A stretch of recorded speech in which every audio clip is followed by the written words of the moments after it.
बिस्मिल्लाहिर्रहमानिर्रहीम। आज हम बहुत ही अहम टॉपिक पर बात करने वाले हैं। क्या आपका एक हाथ काम नहीं कर रहा? क्या आप एक पाँव से चल नहीं सकते? क्या आपका एक पाँव आपके कंट्रोल से बाहर है? क्या आपके दोनों पाँव आपके कंट्रोल से बाहर है? क्या आपको फालिज लगी है? जी हाँ, बिल्कुल। आज हम इसी ही टॉपिक पर बात करेंगे कि पैरालिसिस यानी फालिज क्या होता है। फालिज सर्दी में इतना आम क्यों है? क्यों इतने ज़्यादा लोग, क्यों बूढ़े लोग फालिज की वजह से ज़्यादा हार्ट अटैक होता है वगैरह वगैरह। तो आज हम बात करेंगे पैरालिसिस के बारे में। पैरालिसिस जिसको हम फालिज कहते हैं, इसको पैरालाइसिस भी कहते हैं। आप लोगों को नजर आ रहा है कि ये हमारा ब्रेन है, दिमाग है। ब्रेन क्या है? ब्रेन। ये है खून की नाली जिसको हम ब्लड वेसल कहते हैं। Blood vessel. और ये खून की नाली दिमाग को खून ले जाती है, दिमाग की तरफ खून ले जाती है। क्या आपको पता है कि इस खून में क्या होता है? ये जो खून है इसमें न्यूट्रिएंट्स होते हैं, खुराक होती है दिमाग के लिए। कौन सी चीज होती है? न्यूट्रिएंट्स, खुराक होती है। दिमाग की तरफ खुराक भेजने का काम जो है वो खून का होता है। इसमें ऑक्सीजन भी होती है ताकि दिमाग को जो एनर्जी की ज़रूरत पड़े तो ऑक्सीजन की मौजूदगी में दिमाग अपने लिए एनर्जी भी बनाए। अब क्या होता है, कभी कभार ये खून की नालियां जो है, ये ब्लड वेसल जो है, इसको दो बीमारियां हो जाती है। या तो इसको एथीरोस्क्लेरोसिस होती है, एथीरोस्क्लेरोसिस,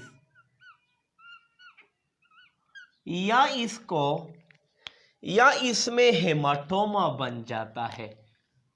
हेमाटोमा, हेमाटोमा। खून की नालियों में या तो एथीरोस्क्लेरोसिस होती है या हेमाटोमा बन जाता है। एथीरोस्क्लेरोसिस क्या है?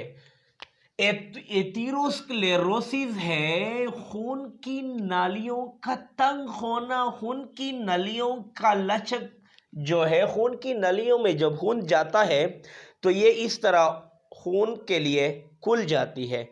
लेकिन जब एथीरोस्क्लेरोसिस की बीमारी हो, क्या है ये बीमारी, किस चीज से पैदा होती है? कैल्शियम के डिपोजिशन से। ये खून की नालियां नहीं है, इसके वॉल्स में, दीवारों में कैल्शियम जमा हो जाता है। तो कैल्शियम जमा हो जाने की वजह से ये ब्लड वेसल्स जो है ये नैरो हो जाती है। नैरो मीन्स तंग, नैरो मीन्स तंग। और जब ये खून की नालियां तंग हो जाए तो इसमें लचक भी खत्म हो जाती है, जिसकी वजह से हो सकता है कि दिमाग के अंदर कोई रग, कोई ब्लड वेसल रप्चर हो जाए, कट जाए। तो इस रप्चर होने की वजह से खून निकलता है,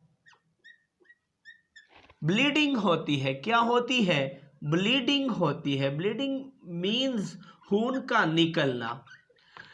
तो जब ब्लड वेसल रप्चर हो जाए, कट जाए और खून निकल जाए तो ये ब्लड वेसल दिमाग के जिस हिस्से में खून पहुंचाता था तो दिमाग का वो हिस्सा खून से महरूम हो जाता है। दिमाग का ये हिस्सा किस चीज से महरूम हो जाता है? खून से। तो जब दिमाग के उस हिस्से को खून नहीं पहुंचता तो इस समझ लो कि इस हिस्से को फूड भी नहीं पहुंच रही और ऑक्सीजन भी नहीं मिल रहा।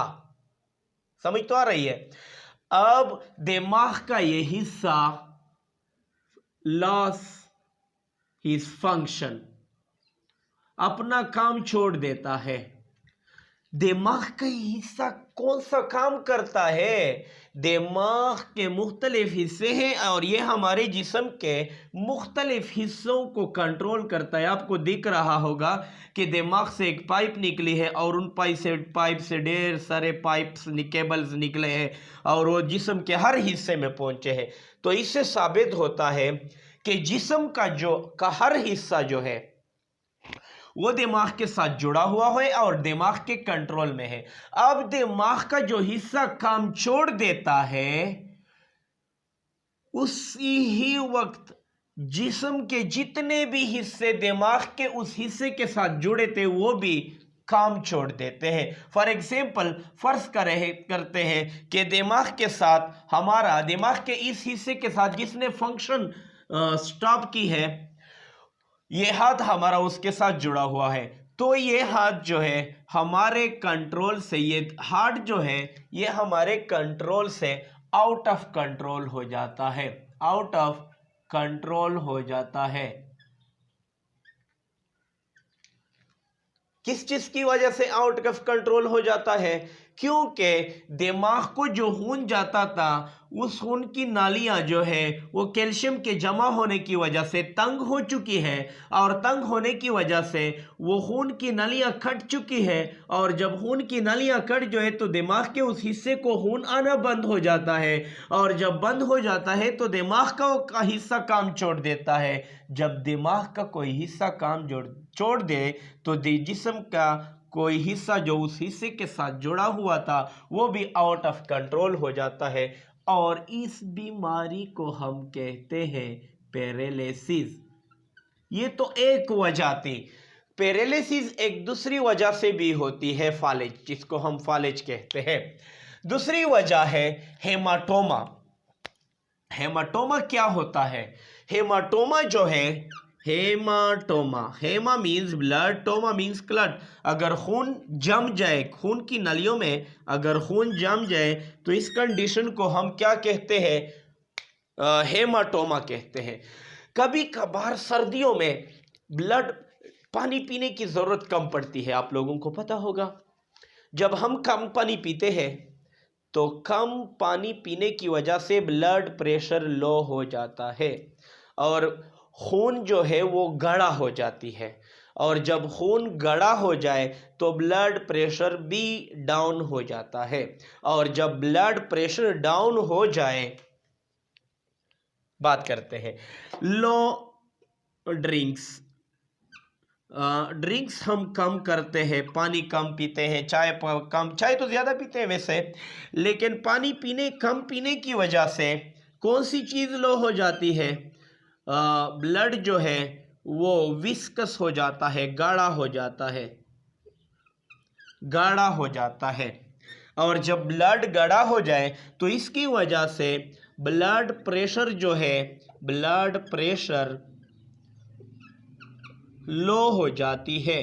जब ब्लड प्रेशर लो हो जाए तो इसके साथ हमारे खून की नालियों में ब्लड आहिस्ता आहिस्ता जाने लगता है। आहिस्ता आहिस्ता जाने के वक्त तंग नालियों में ये खून जम जाता है। तो ये खून जम जाता है तो इसको हम कहते हैं क्लॉट, ब्लड क्लॉट कहते हैं। क्या कहते हैं? ब्लड क्लॉट कहते हैं। तो जब खून जम जाए तो इस जमे हुए खून को हम हेमाटोमा कहते हैं।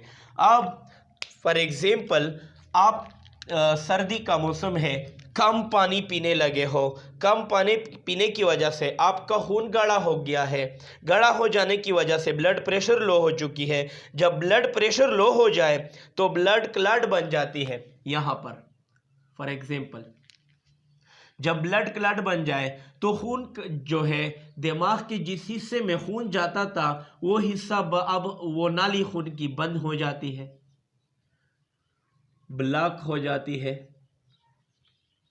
खून की नाली। तो दिमाग के उस हिस्से में खून जाना बंद हो जाता है। जब दिमाग के किसी हिस्से में खून जाना बंद हो जाए तो दिमाग का वो हिस्सा काम छोड़ देता है, और जब दिमाग का वो हिस्सा काम छोड़ देता है तो दिमाग के उस हिस्से के साथ जिस्म के जितने भी हिस्से कनेक्टेड थे वो भी लॉस ऑफ फंक्शन हो जाते हैं, और इसको हम पे कहते हैं पैरालिसिस की दूसरी किस्म। एक है कभी कभार ये रीढ़ की हड्डी नहीं है, इसके अंदर एक केबल मौजूद है जिस केबल को हम स्पाइनल कार्ड कहते हैं। क्या कहते हैं बच्चों? स्पाइनल कार्ड एक केबल है, स्पाइनल कार्ड कहते हैं। रीढ़ की हड्डी को स्पाइनल कार्ड नहीं कहते, रीढ़ की हड्डी के अंदर एक केबल है जिसको हम स्पाइनल कार्ड कहते हैं, और इस स्पाइनल कार्ड से ढेर सारी तारें निकलती है जो जिस्म को दिमाग के साथ कंट्रोल करती है। कभी कभार इस रीढ़ की स्पाइनल कार्ड में कोई चोट आ जाए स्पाइनल कार्ड को, या कोई और बहुत से वजूहात है तो स्पाइनल कार्ड डैमेज हो जाए। तो अगर स्पाइनल कार्ड डैमेज हो गया तो उसके बाद स्पाइनल कार्ड के जो भी हिस्से दिमाग के साथ कनेक्ट कर रहा था, तो स्पाइनल कार्ड से के उस डैमेज पार्ट्स से नीचे के जितने भी पार्ट्स हैं वो भी लॉस ऑफ फंक्शन हो जाते हैं, लॉस ऑफ फंक्शन हो जाते हैं, काम छोड़ देते हैं। तो जब वो काम छोड़ जाए तो इस बीमारी को हम भी पैरालिसिस कहते हैं, पैरालिसिस या पैरालिसिस। उम्मीद करता हूं कि आपको मेरी ये वीडियो पसंद आई होगी। अगर पसंद आए तो लाइक कीजिएगा, शेयर कीजिएगा और चैनल को ज़रूर सब्सक्राइब कीजिएगा ताकि मेरी भी हौसला अफजाई हो जाए और इससे अच्छे वीडियो आपके सामने पेश करूं। तब तक के लिए मोहम्मद जलाल खान को इजाज़त दीजिए। अल्लाह हाफ़िज़।